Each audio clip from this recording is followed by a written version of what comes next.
try and go as slowly as I can, but please feel free to interrupt me if there's something you haven't understood or if you want me to repeat something. Is that okay? Right.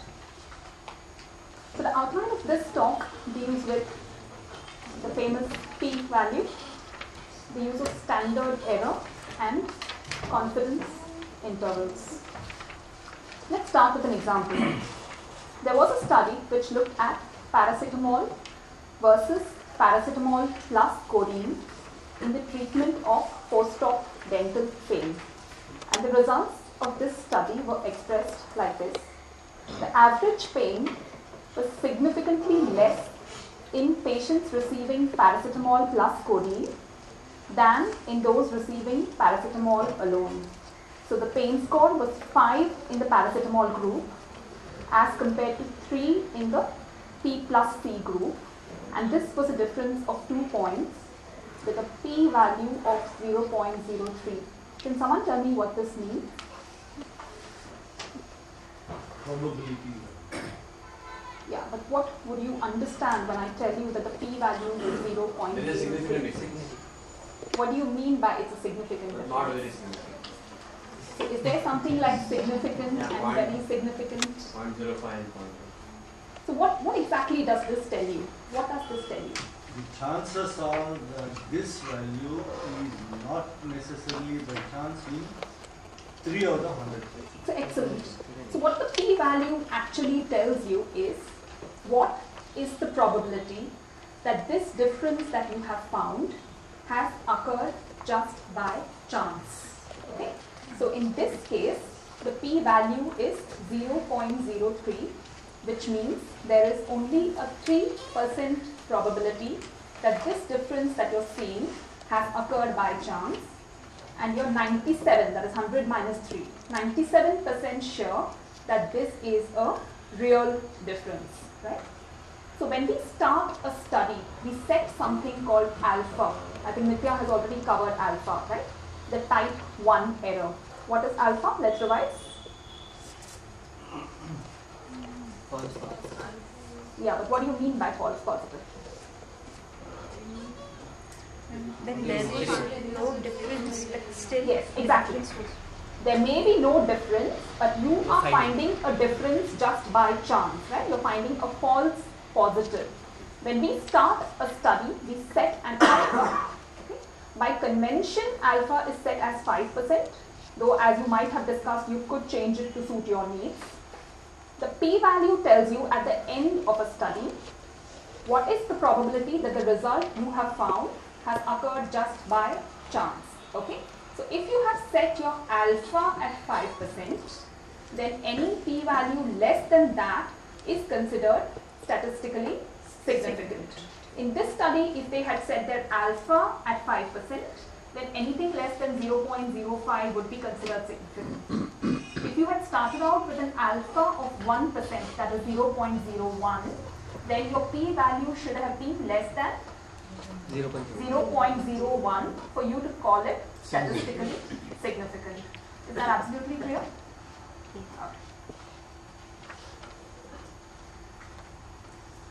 So what this means? 5 compared with 3, a difference of 2, so the same study, but now the p-value is 0.67. Interpret this for me. There is 67% chance that this has occurred by chance. Exactly. So there's a 67% probability that this difference that you have seen has occurred just by chance. Okay. So you can't be sure whether this is a real difference or just a chance finding. Right? Okay. Now to quickly revise sample versus population. So this study was done in a sample of patients. Some people received paracetamol, some people received P plus codeine. Right? Now, we find it difficult to do studies in the entire population, and therefore we choose a sample of patients, right? And then from that sample we tend to make inferences about the entire population. Okay. In this study, they found a difference of 2 points between the two groups, right? If they had done the same study in a slightly different sample, okay, they may have found another difference. For example, maybe 1.1. if they had chosen multiple samples, the difference could have varied. It could have been 1, it could have been 1.5, right? So the question we need to answer now is, what is the actual difference in the entire population likely to be? We know that in our study, the difference between the two groups was 2, but how do we know what the difference in the entire population is likely to be? So if you do 100 such samples from the population, okay, you will find that you get a range of values for that same difference, right? And this range will take the shape of a normally distributed curve. Okay? Now, the true population statistic will lie somewhere within this distribution. So, in your sample, you found a difference of 2, but the true population statistic could lie anywhere within this range. If Nitya has taught you about Gaussian curves today, you will know that these curves have something called a standard deviation. Was that covered today? Yes. So the standard deviation of this curve, which we get from multiple samples, is what we call the standard error. Okay? And 68% of values will lie within one standard deviation on either side. 95% will lie within 2 standard deviations, and more than 99% will lie within 3 standard deviations on either side. So how does this help us? The standard error in any sample will tell you how much does that sample statistic vary from the population statistic. Okay? Okay.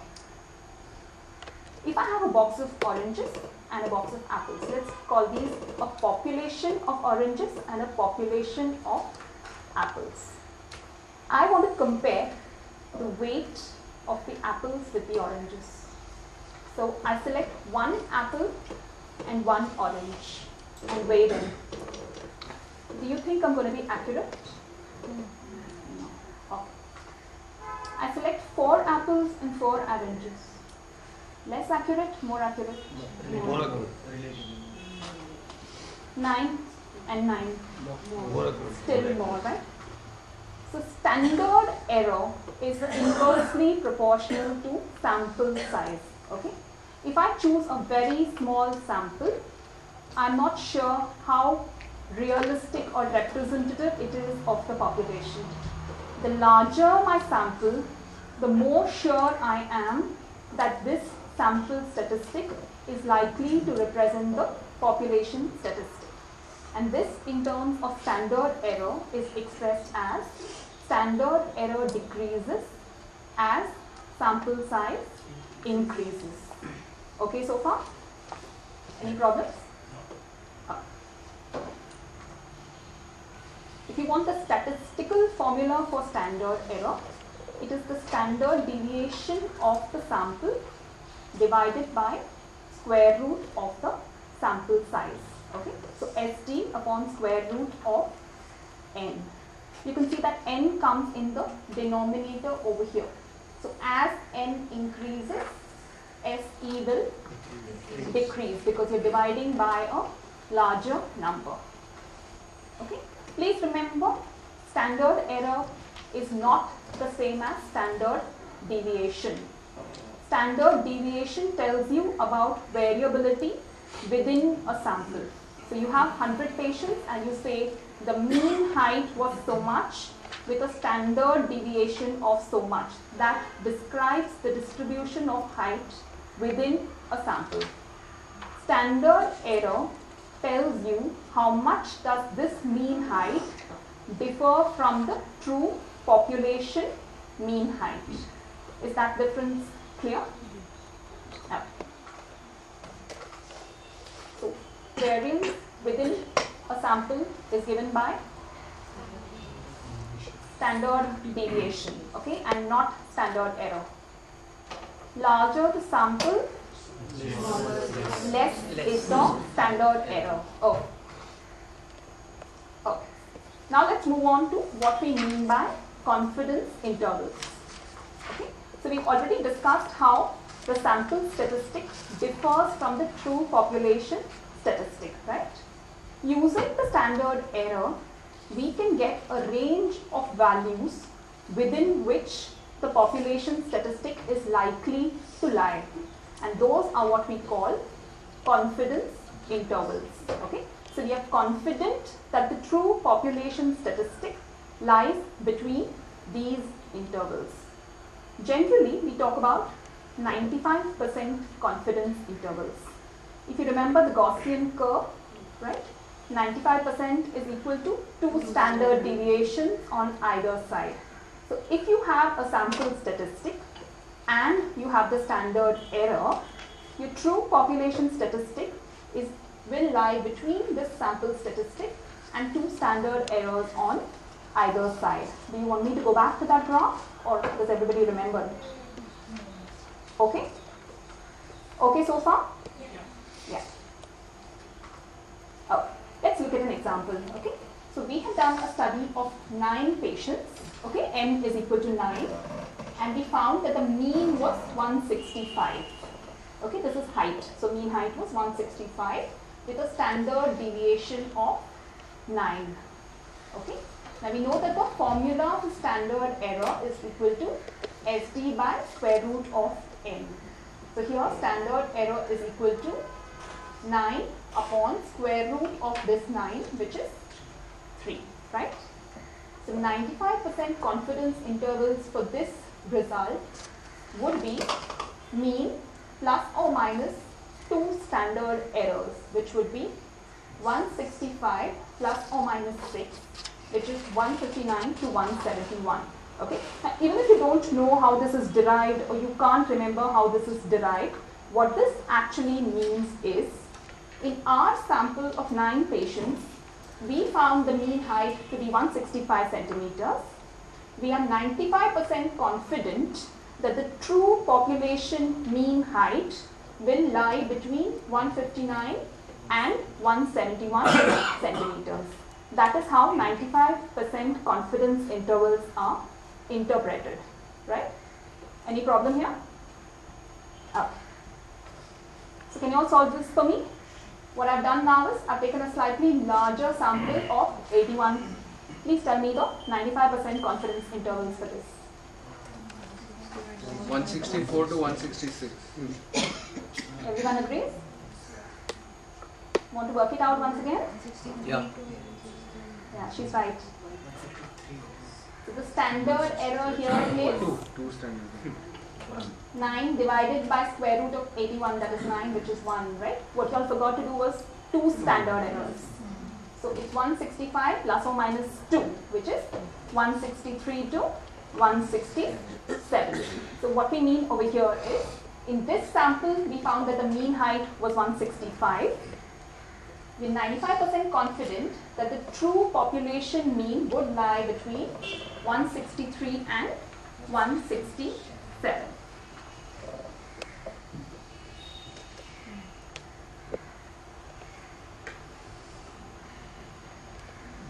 Still larger sample, 8,100 patients. 164.8 to Yeah. 165. Okay, so same principle. Here, square root of n becomes 90, your standard error becomes 0.1, the confidence intervals become 164.8 to 165.2. So did you all notice something? Yeah, so as your sample size increases, for the same mean, your confidence intervals are becoming narrower. Okay? And if you were to keep going on and on and on, if you were to use infinite number of patients, that is, your sample equals your population, then these intervals would actually merge and you would end up with a single value. Okay? So as sample size increases, standard error decreases, and you're more precise about the inferences you draw regarding the true population statistic. Are we okay so far? So coming back to our study of paracetamol versus paracetamol plus codeine. Okay. So last time I told you only the p-value, but this time I'm telling you that the 95% confidence intervals for this difference are 1.5 to 2.5. Can someone tell me what that means? So in this sample we found a difference of 2, but the 95% confidence intervals for this difference are 1.5 to 2.5. How would you interpret that?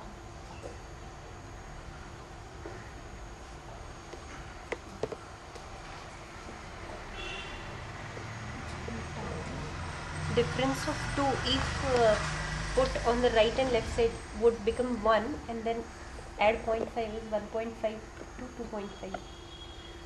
Two standard deviation on either Okay, that's fine. That's fine. I've got my confidence intervals.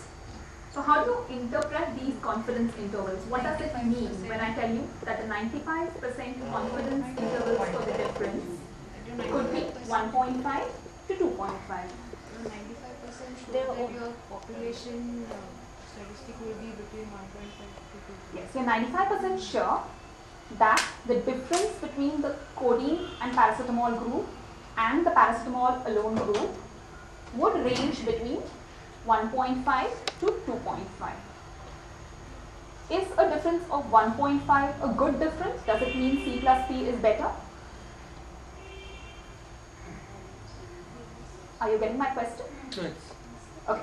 If C plus P is 2 points better, that's a good thing, right? Okay. If C plus P has a 1.5 point difference, is that better? Less. It's less better, but it's still better, right? Yeah, better. 2.5? Far better. Far better, but still better, right? So what this confidence interval tells you is that you're 95% sure that the C plus P is better than P alone. The magnitude of how much better it is could vary between 1.5 to 2.5, but it is definitely better. Okay?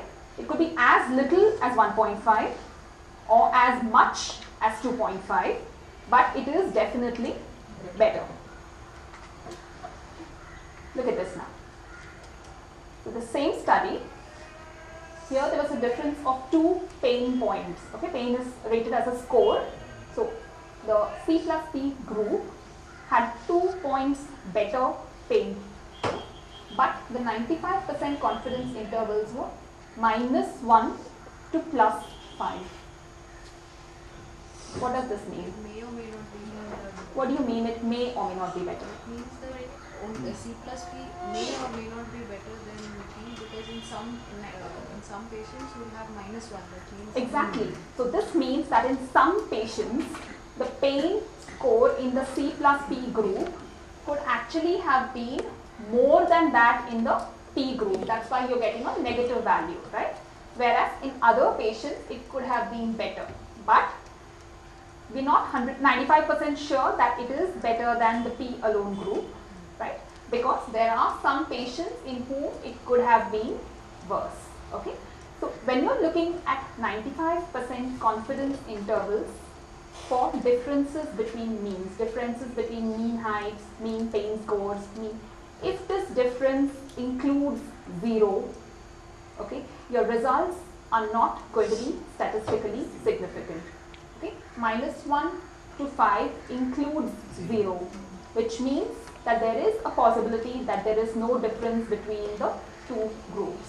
If you look at the previous confidence intervals, they did not include 0, right? Both were on the same side of 0. If you go on the negative scale, 0, and then the positive scale, if both confidence intervals are on the same side of 0, your difference is likely to be statistically significant. If your confidence intervals include 0, there is a possibility that there is no difference between the groups, and these results are not going to be statistically significant. Is everyone okay with this? Yeah. In this, how does P vary in this slide? Why? Whether it was 0.56 or whether it is 0.03. So generally, if your confidence intervals tell you that it's not statistically significant, your P will not be statistically significant. Okay? So if you have 95% confidence intervals, just based on those intervals, you can decide whether it is likely to be statistically significant or not. Okay? Because you know that 95% of the time there is a real difference, and that is exactly what your p-value is telling you. So you can't have in this slide a 95% No. confidence interval -1 to 5 and a P No. which is 0.03. No. Can it we happen raise the it? other way? Like, obviously we start the study with a null hypothesis that C plus P is better than C alone, and we get a confidence interval both in negative Perfect. with a p-value. So that Perfect. disproves the, so That that is will also theory turn that out to be actually tells you statistic. that P is better than P plus C. Okay. So what his question is, if this confidence interval had been -4 to -1, again on the same side of 0, but on the negative side, what that might tell you is that C plus P is actually worse than P, and you're 95% sure that it is worse, right? And there your P would have been significant. Because that's a significant finding. Can we avoid this by going for 99% confidence You interval? could. If you set your alpha at 1%, you want to be 99% sure that your results are valid, in which case you would have to express 99% confidence intervals. So what confidence interval you choose depends on what your value of alpha is, right? So if you had set your alpha at 1%, you would have to express your results as 99% confidence intervals, and then those 99% confidence intervals should be on the same side of 0 for you to be 99% sure that there is a real difference. But the right? sample size will Size will increase. increase. But the sample size will increase. So as alpha comes down, the sample size increases. Okay with this? Okay. So basically, coming back to this question of p-value versus confidence intervals. Okay. What does a p-value tell you? It just tells you statistical significance. Is the difference you have found statistically significant or not? But if you look at 95% or 90% or 99% confidence intervals, it tells you not just statistical significance, it tells you clinical significance. Okay? If I had told you that the pain in one group, the confidence intervals were 0.03 to 0.07, 0.03 to 0.07, significant? Statistically significant? Yes. Clinically significant? Does it really make a difference to you if somebody has a pain score which is 0.03 more than somebody in the other group? No, right? So in addition to statistical significance, confidence intervals tell us clinical significance, right? Something which is very, very statistically significant may not have any clinical relevance at all. So when you interpret the results of any study, look at both statistical significance and clinical significance. It tells you the magnitude of the treatment effect. Okay, how much better is this as compared to that? And precision is very important. If I tell you that one group is better than the other group with confidence intervals of 5 to 150. So it means the difference could be as little as 5. The difference could be as much as 150. We are not precise, right? So it probably means our sample was too small and we're not able to give precise confidence intervals for the magnitude of the treatment effect. Okay? So most journals now would insist on results being expressed as confidence intervals in addition to a p-value. Right? Okay. So this is the last slide of this part of my presentation. If you have any doubts about p, standard error, confidence intervals, we'd like to cover it now before we go ahead to the next part.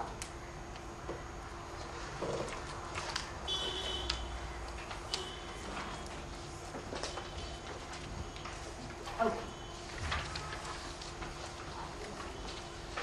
So far we were looking at right? We were talking about continuous data and means. Right? Sorry.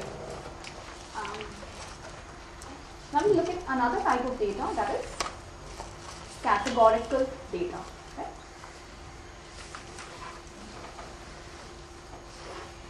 Oh. And this is what we're going to cover in this talk.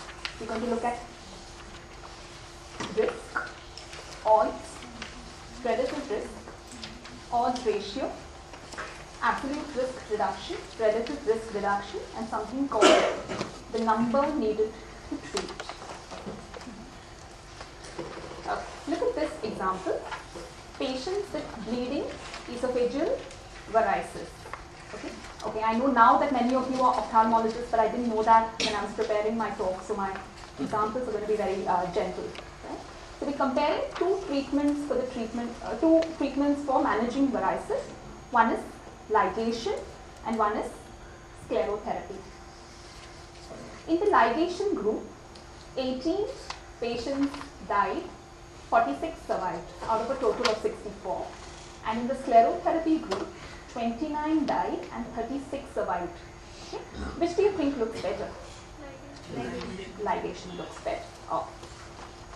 So the risk of death in the ligation group was 18 by 64, that is 28%. 18 divided by 64. 18 out of 64 died.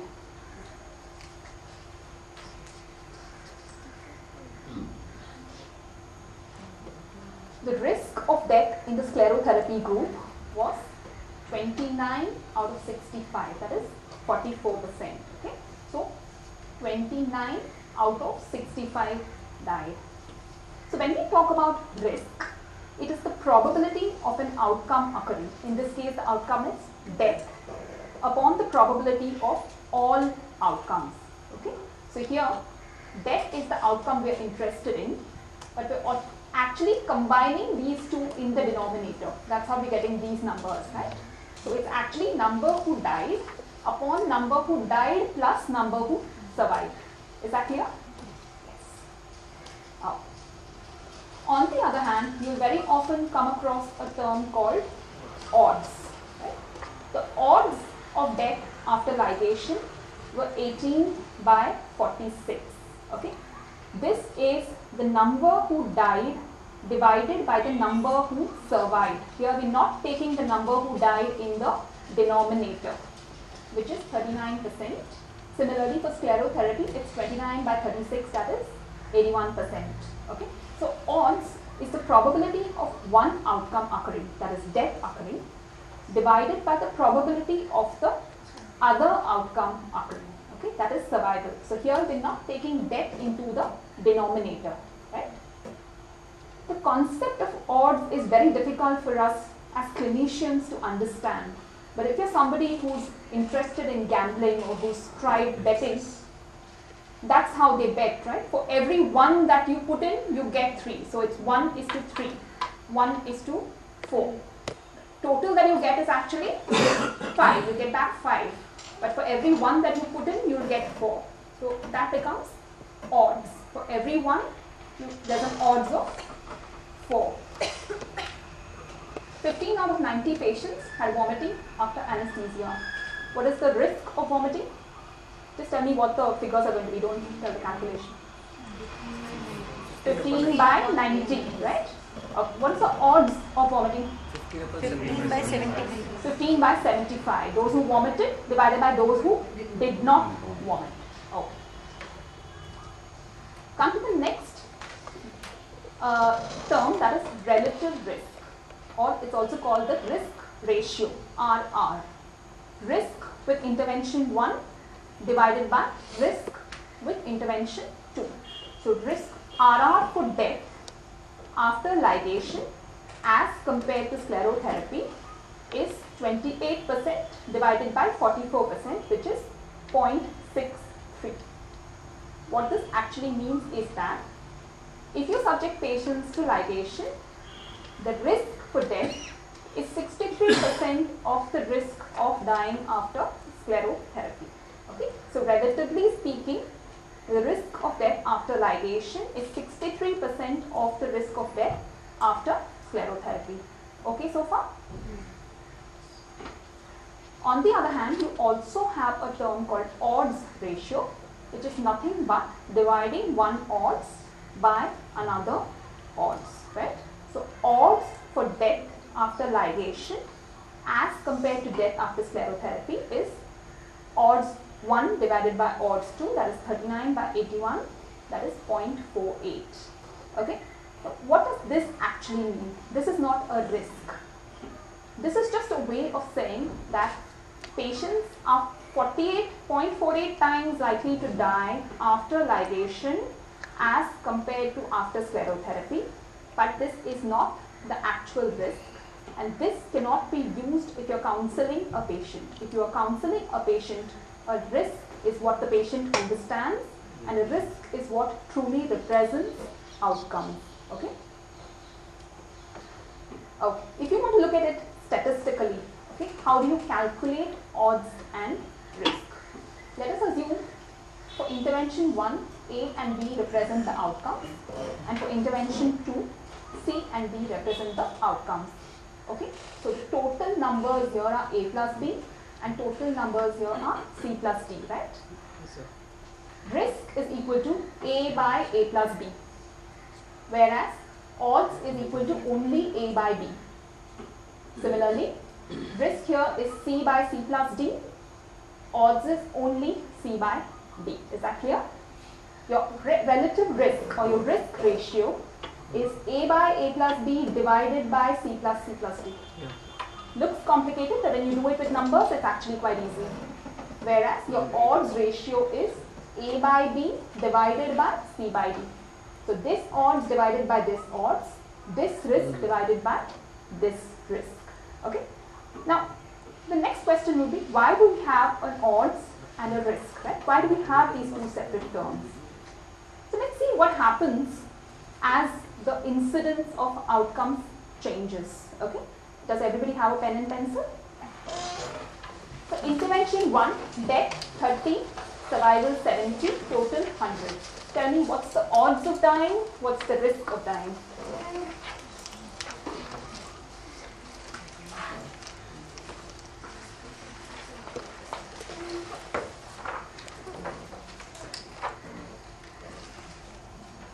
Tell me just the numbers, you don't have to do the calculation.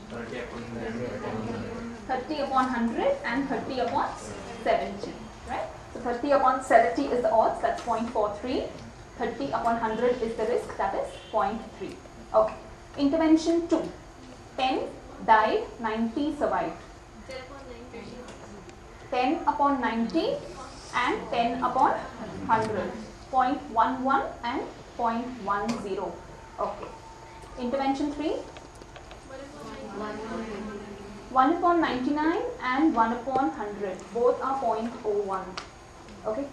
So, as your outcome becomes more and more rare, your risk and your odds will actually be more or less the same. Okay. If you want to know statistically why does this happen, look at the formula. Your risk is A by A plus B, right? As A becomes smaller and smaller and smaller, your A plus B is actually equal to just B. And therefore, A by A plus B is the same as A by B. You didn't get this? It's okay. You got it? Right. So as A becomes smaller and smaller, A by A plus B is not very different from A by B. So for very, very rare outcomes, usually when the outcome incidence is less than 10%, your odds and your risk are going to be the same. Okay? But that still has not answered the question about why we have an odds and a risk. We'll come to that in a little while. The next term that we come across, absolute risk reduction. Okay? This is nothing but the difference in the risk in one group minus the difference in the risk in the other group. For example, in this one, the sclerotherapy group had a risk of 44% of dying. The intervention group, that is ligation, had a 28% risk of dying. So, ligation reduced the risk by 16%. Okay? So, the absolute risk reduction with your new intervention was 16%. Remember, new intervention need not always be effective.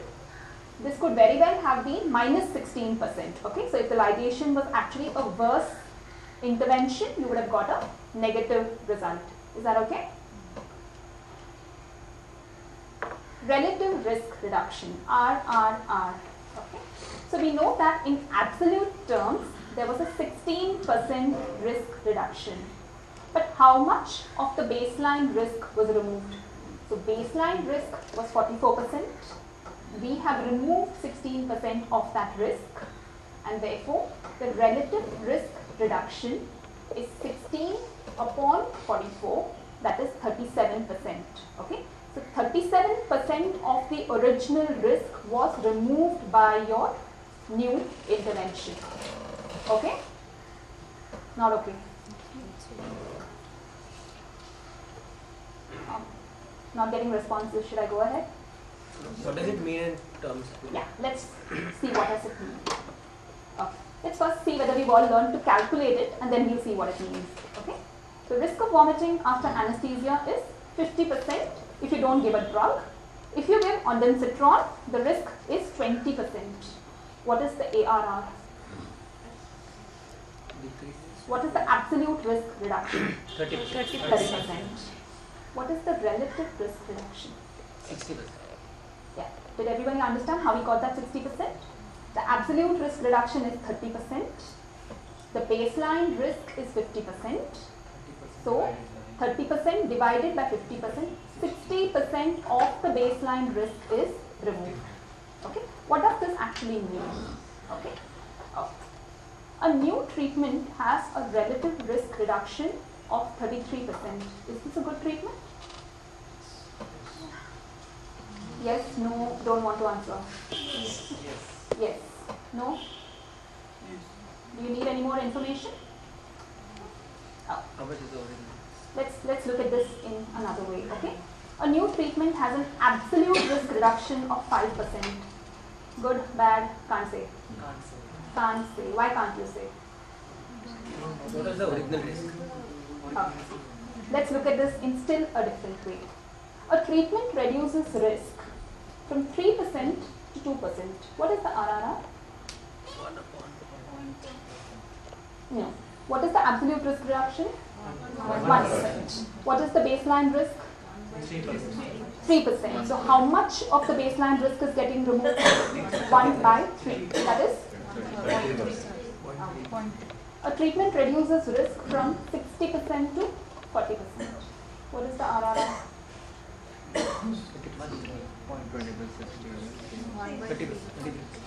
20 by 60, right? Which is again 33%. So just telling somebody that there is a relative risk reduction of 33% means nothing unless you know what is the baseline risk, right?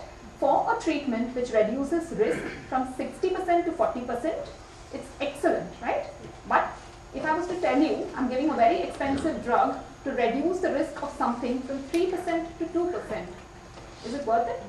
Not worth it, right? Okay. So RRR of 33% has no meaning unless you know the baseline risk, okay? Similarly, the second example that I gave you, an absolute risk reduction of 5%. This could actually mean a reduction in risk from 10% to 5%, which is good, right? It's a 50% relative risk reduction. Or it could mean a change in risk from 95% to 90%, which is not such a great change. Again, I'm saying it's not such a great change, but you need to see in what context I'm talking about, okay? If I'm talking about something as simple as itching after surgery, okay? If I'm going to reduce the risk from 95% to 90%, nobody cares. If I'm talking about mortality, people may care, right? If I'm talking about serious wound infections, you might care. So, when you're talking about risk reduction, a single value of ARR or RRR means nothing. You need to take both of them into context depending on the seriousness of the event and the baseline risk and probably the cost involved. Okay. If I was to tell you, you can reduce the risk of something from 95% to 90% by counseling patients. Worth it? Yes. Definitely worth it, right? Non-interventional, cheap. If I told you the same thing could be achieved by giving an injection which costs 2.5 lakhs, not worth it, right? So remember, when you're interpreting risk reductions, take the baseline risk into account, take costs into account, and single values of ARR or RRR don't mean anything, okay? Does that answer your question? Would you need both? Yes, you would always need both. If you have one, particularly if you have ARR, you could calculate the RRR for yourself. What a lot of studies will do is to confuse you. They will just say there was a relative risk reduction of 50%. It sounds brilliant, but what was the baseline risk, right? If it came from 1% to 0.5%, I'm not happy. So you generally have to express both or give enough information to allow the reader to calculate for himself. So if I told you that the baseline risk was 1% and then there was a relative risk reduction of 50%, you have enough information to calculate how much the risk reduction was. Is that okay? Any problems so far? Okay. So now coming to this question of why do we have risk and odds? Okay? Okay. 15 people in this audience fell asleep after lunch and 9 of these were vegetarian. What is the risk of vegetarians falling asleep after lunch?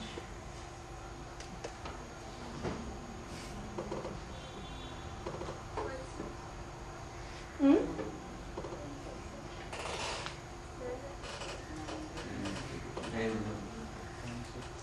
How many? Is it 60%? How did you get the number 60%? 9 divided by 15. But I have only told you people who fell asleep, right? There may be many other vegetarians sitting here who have not fallen asleep. You don't know about them. So is this information enough to calculate the risk of vegetarians falling asleep? You need to know how many vegetarians in Exactly. So what you need to know is a denominator. How many vegetarians were there in this hall and how many of them fell asleep? And then I can divide that numerator by the denominator and tell you that so many percentage of vegetarians fell asleep and so the risk of falling asleep is so much, right? Now, have you all covered study designs? Okay. So, a brief summary. When you do studies, there are essentially cross-sectional studies at a single time point. Okay? If I'm doing a study looking at smoking and lung cancer, does smoking lead to lung cancer? I could quickly do an interview over here. Do you smoke? And I could check, do you have lung cancer right now? Okay? So what I would get is the percentage of smokers over here and the percentage of people with lung cancer over here. But I don't get any information on whether the smoking led to the lung cancer or whether the lung cancer came first and then you started smoking, right? So that is what we call a cross-sectional study. Another type of study is a case control study. Choose a group of people with lung cancer. Choose a group of people without lung cancer, okay? And then go back and see how many of them smoke. So then you'll know in the lung cancer group, so many people were smokers. In the non-lung cancer group, so many people were smokers. Okay? And in a cohort study, you start with a group of smokers and then go ahead and see how many of them develop lung cancer. Similarly, you choose a group of non-smokers and then follow them up to see how many of them get lung cancer. Okay? So when we talk about risk, we can only do risk calculations in this last type of study. Because I have a group of smokers, I follow them up, some of them get lung cancer, and then I say the risk of developing lung cancer among smokers is so much, right? So risk is appropriate only for prospective studies where you're following up patients. In this type of study, I take a group of people with lung cancer, I go back and ask them how many of them smoked. But I don't have a denominator. There may be many other people out there who are smokers who have not developed lung cancer. So in this kind of retrospective study, you cannot use risk. Okay, and in these kind of studies we use the term odds. So we say people who develop lung cancer are more likely to be smokers, but we can't give a value for risk. Is this very confusing or is this clear? Clear. Do they have another talk on study designs? No. No. So when you go into the details of study designs, you actually realize the difference between two. But in general, the rule is for prospective studies, okay, you can calculate the risk of the outcome, and therefore we talk about risks. Okay. In retrospective studies, where the outcome has already occurred, you don't have a denominator, and therefore we only talk about odds. We don't talk about risks. Is that okay? Now, like means, you can also get a confidence interval for your risk or your odds. Okay. So when I say in this particular sample, the relative risk was so much, okay, it was 0.64. I could calculate confidence intervals for that relative risk, so that I'm 95% sure what the relative risk in the population would be, right? And a relative risk or an odds ratio of 1 means that the risk is equal in the two groups. Is that correct? Yes. You get that? Yeah. A relative risk less than 1 indicates that risk is lower in one group, right? So if the risk is 0.63, it means one group has a risk of 0.63, the other group has a risk of 1. The risk in this group is 63% of the risk in the other group. A relative risk more than 1 indicates the reverse, right? If my risk is 1.3 or 1.4, it means the risk in this group is 1.4 times that of the risk in the other group. Okay. Let's look at confidence intervals for odds ratios and relative risk. Can somebody help me to interpret these? RR is 0.33. What does that mean?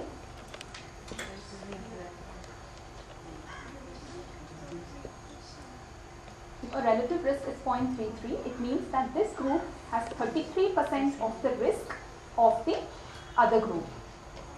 95% confidence intervals, 0.25 to 0.5. What does this mean? It will be 95% confident that it's between 25 to 50%. Yeah. So, we're 95% sure that the risk in this group A is between 25% to 50% of the risk in the other group, right? If it's 25% only, it actually means that 75% of the risk is removed, right? If it's 50.5, it means 50% of the risk is removed. But at any case, some risk is removed, right? So this is a good treatment, and this is a statistically significant result because we're 95% sure that there is risk reduction. The magnitude of that reduction could vary between 50% to 75%. In our study, it was 67% risk reduction, but there is definitely a risk reduction. Okay, look at the second one. RR of 0.8, 95% confidence intervals of 0.62 to 1.26. Not getting it. No, it's not. Some people have increased risk and some Exactly. less. So in our sample, the risk is 20% less. But if we were to do this in the population, the 95% confidence intervals mean there is either a 38% risk reduction or there is actually a 26% risk increase. So we are not 95% sure that this is a beneficial treatment. Our results are not statistically significant. So just like for means, we said if the confidence intervals include 0, it is not significant. For odds and risk ratios, if the 95% confidence interval includes 1, then your result is not statistically significant and you're not sure if you have a beneficial treatment. Okay? Remember, this could have been 1.2 to 1.6. that means the other treatment is better. Okay, this treatment is harmful, but it's again on the same side of 1. Everyone okay with this? So I have one query in this. It's a RR is 0.33, confidence interval is 0.25 to 0.50. The confidence interval is plus minus 2, plus minus 2 standard error. Okay. So it should be equal deviation on both sides. Yeah. These are just examples that I've made up. Generally, confidence intervals will be equal on both sides of the Now sample in both statistic. examples, I see that the lower side is less than the other side. Okay. It's just it's my mistake. Confidence intervals generally are equal on, that's a very good point, right? Generally are equal on either side of the sample statistic. The last term that will come to, number needed to treat, NNT. Okay? If you remember the first example that we started with, in the ligation group, 28 patients died, and in the sclerotherapy group, 44 patients died, correct? What this actually means is, if I take 100 patients, and instead of giving them sclerotherapy, I give them ligation, 16 people will survive, correct? I will prevent 16 deaths. Is that clear? And therefore, if I want to prevent 1 death, how many people do I need to treat? 6. 100 divided by 16, which is 6.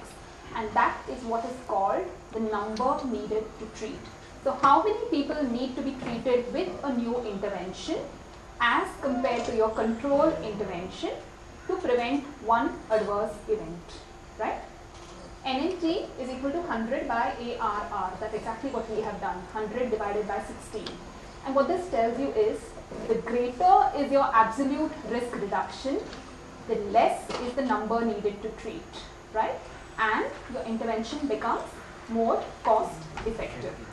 Okay? If I had to treat 1,000 people to prevent 1 adverse event as compared to 2 people, obviously the cost difference is huge, right? So NNT tells you, 1, how effective is your treatment, and 2, it helps you to calculate cost effectiveness of the treatment. Okay? Just like number needed to treat, you may come across a number needed to harm. The same thing if I had done it the other way around and said, with sclerotherapy, 28 patients die. If I start using ligation, how many additional patients will get harmed? 16. So how many do I need to treat to harm 1 patient? But generally, as clinicians, we don't harm, we only treat. Okay? But also can be said, so suppose sclerotherapy, the ligation, this one is that looking at the outcome, this one outcome. But if there are some complications of extra complications, Yes. so that in which it can come more, and then based on that we can Yes. say number. Yes. So if the point I was trying to make is, if this is a very effective intervention, but there are some complications associated with it, with ligation, okay, then before you accept ligation as standard of care, you will need to see how many patients are going to get harmed by this new intervention. So there you would be using number needed to harm. Calculation remains the same. Risk of vomiting after anesthesia is 50%. Ondansetron decreases this risk to 20%. What is the number needed to treat?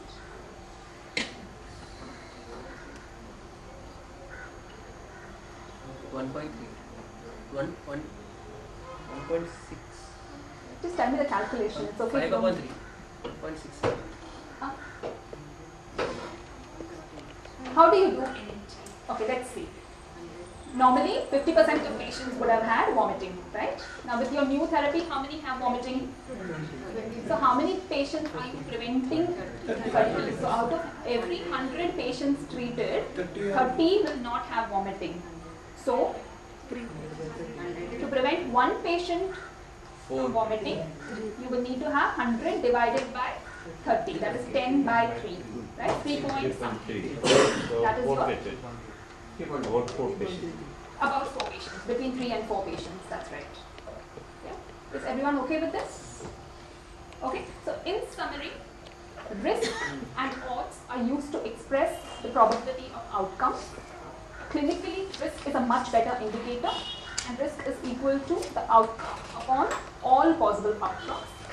Odds is outcome upon other outcome, right? We talk about comparing groups in terms of relative risk or odds ratios. Remember, risk is only for prospective studies, odds is for retrospective studies.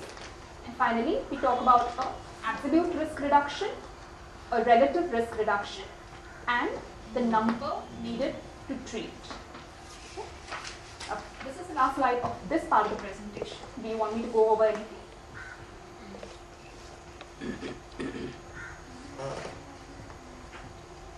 No? Does anyone have something? Okay.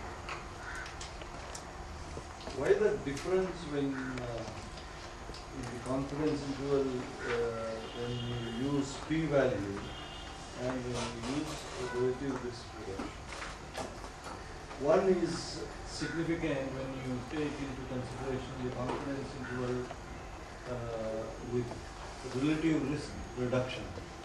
But when you take into consideration the p-value, the same confidence interval, 0 is considered clinically not significant or statistically not significant. Sorry, I'm not really getting your question. Okay. You have got a confidence interval value there. Right. Okay. Now, when you give the confidence interval value with the relative risk reduction, you say 1 is clinically not significant. If the value includes 1, it's clinically not significant. But the same confidence interval is calculated the same way whether you calculate the risk reduction or you calculate the... And that's because the entity you're looking at is different. When I'm talking about means, right? If I say mean height of these people as compared to mean height of these people, I'm looking at the difference and subtracting, right? This minus this. And therefore, when you're subtracting two things, if this minus this is equal to 0, it means there is no difference between the two. So when you're talking about means of continuous data, difference between means, if there is a 0 in the confidence interval, it means there is no statistical significance. Yes. When I'm talking about risk and relative risk, risk of sleeping is 10%, risk of sleeping is 20%. When I'm comparing the two groups, the absolute risk reduction I'm subtracting, 20 minus 10. But when I'm talking about the risk ratio, I'm dividing 20 divided by 10. When you divide two things, if your answer is 1, it means there is no difference. Does that answer your question?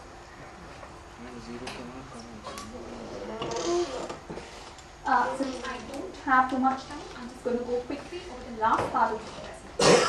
And that deals with correlation and regression. Okay? I'm going to cover only the salient features because this is really a little complicated. So when we talk about correlation, we are actually asking a question. Is there an association between two continuous variables? And what is the strength of that association? Let me give you an example. I know somebody's tracheal diameter and I know his bronchial diameter. And I want to see, is there a relationship between tracheal diameter and bronchial diameter? Okay? So what do? I take 4 people, I measure their tracheal diameters and bronchial diameters, and then I plot a graph.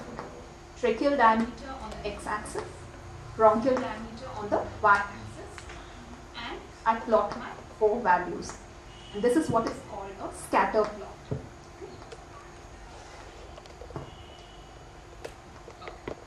I draw a line which best joins these points on the scatter plot. Okay? And this is what is called the line of correlation. Now, if you run a statistical test, okay, of Pearson's correlation coefficient, you will actually get a value. And this value is called correlation coefficient. What does this actually tell you? If your plot looks like this, totally scattered, means that there is no correlation between the two sets of values, and usually your R will be 0. If you look at this, there is some kind of pattern to it. Okay, so it's a slightly better correlation. Look at this, almost a perfect straight line, and this is perfect correlation. Look at this, perfect line, but in the other direction. This means that as one value increases, the other value actually decreases. This is what we call negative correlation or inverse correlation. So how do you interpret the correlation coefficient? You need to look at the direction and at the strength of the correlation coefficient. Okay. 0 means no association. 0.2 to 0.5 is generally considered weak. 0.5 to 0.8 is considered moderate. Around 0.8 is considered strong, and 1 means there is perfect correlation. Okay. 0.86 is your correlation coefficient and P is 0.03. I am looking at lean body mass and muscle strength. What does this mean? As the lean body mass increases, the muscle strength increases.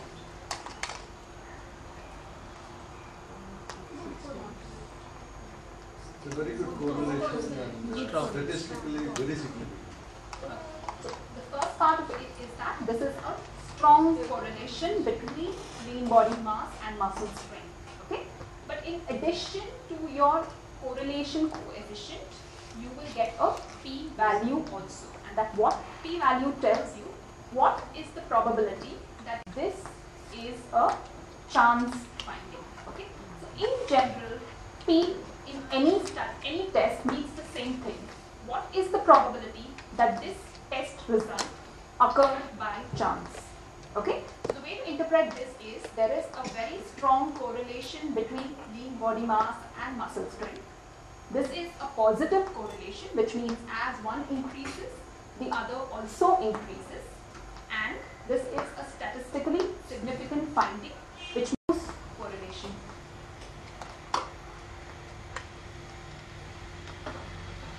Have you all come across examples where you use correlation? We see that the corneal thickness is related to the intraocular pressure. The higher the corneal thickness, the higher the intraocular Basically, there are pressure. two things. One is when you want to use one value to predict another value. Okay, we'll come to that in a little while. That's called regression. So, if I want to use a particular value to predict another value, I first need to confirm if the two are correlated. Right? Is there a good and strong association between the two? The more important thing is if something is easier to measure. For example, blood glucose and urine glucose. Right? Blood glucose needs frequent invasive monitoring. If I can establish that urine glucose has a very good correlation with blood glucose, then I could use it as a substitute for blood glucose. Okay? So these are the uses of correlation, okay, as a substitute and for prediction of values. What does this mean?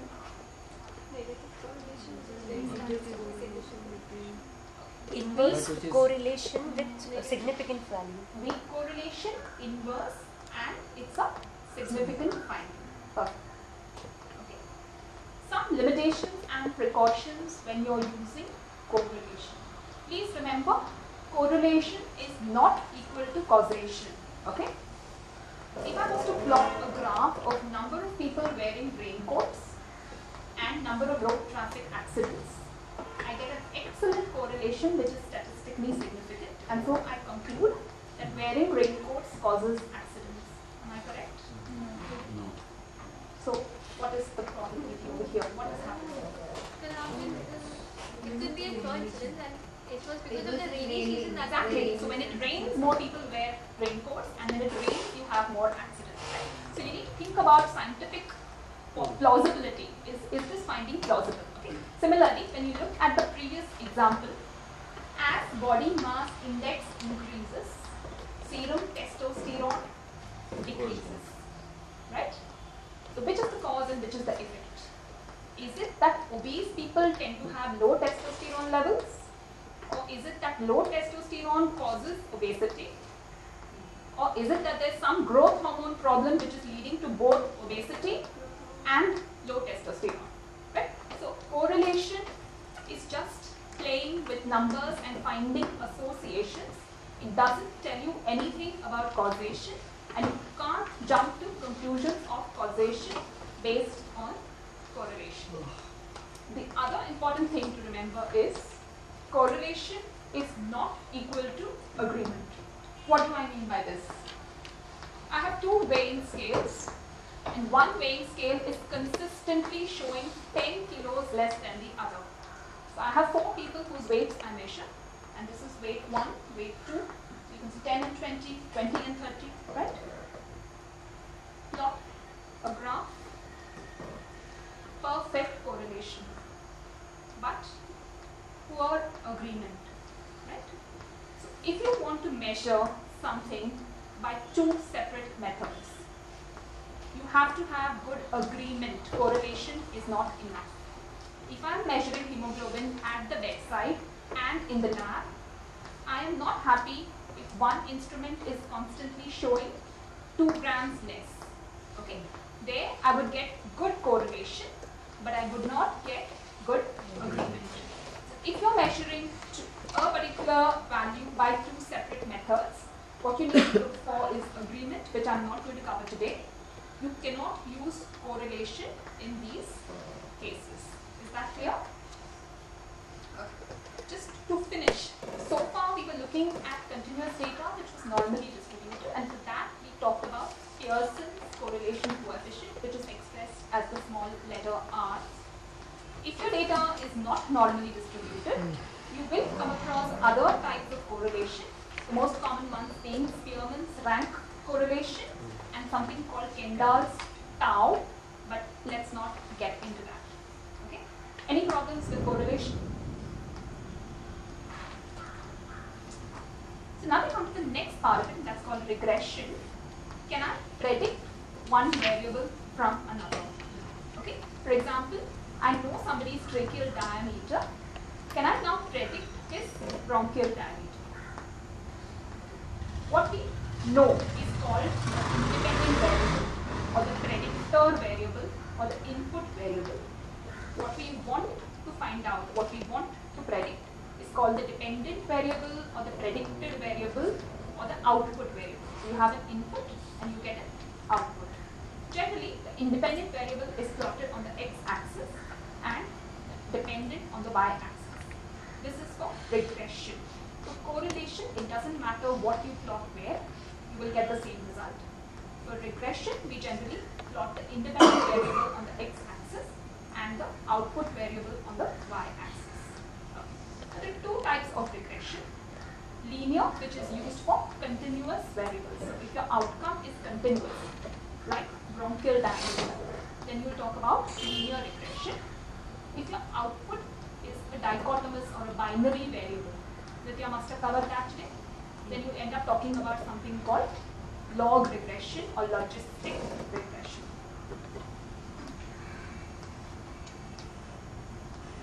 Okay, how do we do a linear regression? The first step is like correlation. You draw a scatter plot. Okay. And then you draw a line which best passes through all the points on the scatter plot. Okay? Now, those of you who remember slope and intercept, does anybody remember? What is the equation of this line? Y equals mx plus c. Yes, no? Sounds familiar? So generally you will have your independent variable plotted over here. Okay? In this case, tracheal diameter would have been plotted over here. Bronchial diameter would have been plotted over here. You draw a line like this. This is how the slope is derived, but you can completely forget about this. Every straight line has a linear equation, and that equation is y is mx plus c. Okay? And that is how you predict. person's lean body mass being used to predict his muscle strength. So on the x-axis, I have the input variable, which is lean body mass. On the y-axis, I have muscle strength, which is my output variable. I draw a scatter plot. Okay. I try and draw a line which best passes through all these points. Okay. So the statistical software will do that by trial and error. Finally, it will identify one line which it thinks is the best, and from this it will derive y equals mx plus d. So the formula actually ends up being strength is equal to this plus 3 times the lean body mass. Okay. So now if I know a patient's lean body mass, I just need to enter that into this equation and I can predict his muscle strength. This is linear regression. Okay. Predicting a continuous variable from an input variable. When you have variables which are binary or dichotomous, the outcome is generally expressed as a risk or an odds. We already saw that, right? There you get an odds ratio. Okay. If this is getting very confusing, you can just completely forget about it. I'm just doing this for the sake of completion today. Okay. So what this actually means is, this is an example which looks at mortality after myocardial infarction. Okay. If your age is more than 75 years, you have 3 times more likely to die as compared to someone whose age is less than 75 years. Similarly, if you're female, you're 1.7 times more likely to die as compared to somebody who is not female. Okay? So this is what the output of a logistic regression will look like. It will give you odds or risk ratios for each variable. Okay? And you could put all these variables together into something called a multivariate analysis. Okay? This is done to remove the effects of confounding. What I mean by confounding is, here I notice that hypertensives are more likely to die, smokers are more likely to, less likely to die, hyperlipidemics are less likely to die. But I want to know, is there any interplay between these factors? Okay? Is it possible that smokers also have hyperlipidemia? Is it possible that hypertensives also have hyperlipidemia? So what a multivariable will do is, it will enter multiple factors at the same time and adjust for the effects of confounding, and then give you only those factors which it thinks are significant predictors. Okay? So the end of the multivariate analysis, it will give you only those factors which are continuing to be significant. You can see from the previous, we've reduced the number of significant factors to very, very few. Okay? So just to summarize, correlation is meant only to study association and strength of association, and it's not equal to agreement, it's not equal to causation. The results of correlation are expressed as a correlation coefficient. In addition, you will also get a p-value which tells you if that is statistically significant or not. Finally, if you want to predict one variable from the other, you can use linear regression for continuous variables or logistic regression for binary outcomes. But remember, you need to do a univariate and a multivariate to adjust for the effects of confounding. Are there any questions? This multivariate analysis, what is the logic used? How does it decide that? I'm not very sure about what the software exactly done, but the general principle is, What the principle is? it adjusts as if there are equal numbers of every variable in both groups. For example, if you find that there are more number of females in one group and less number of females in the other, more number of smokers in one group, less number in the other, it will recalculate as if there were equal numbers in both groups and then tell you if your results are still significant. Okay? So, is your result because there are more females, or is it because there are also more smokers in that group? That is just a general example.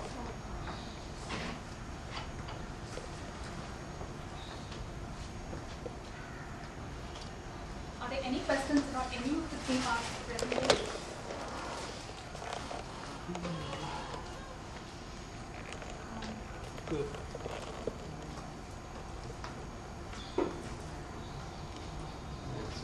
Thank you, Priya. Sorry. No, sorry, just one thing. That's my email address. So if you have a problem with something I've said, or if you want to cross-check something, get back to me later. Please feel free to mail me. I may take some time to reply, but I definitely will reply back. It's a fantastic, lovely talk. And so anyone who was sleeping can clap now.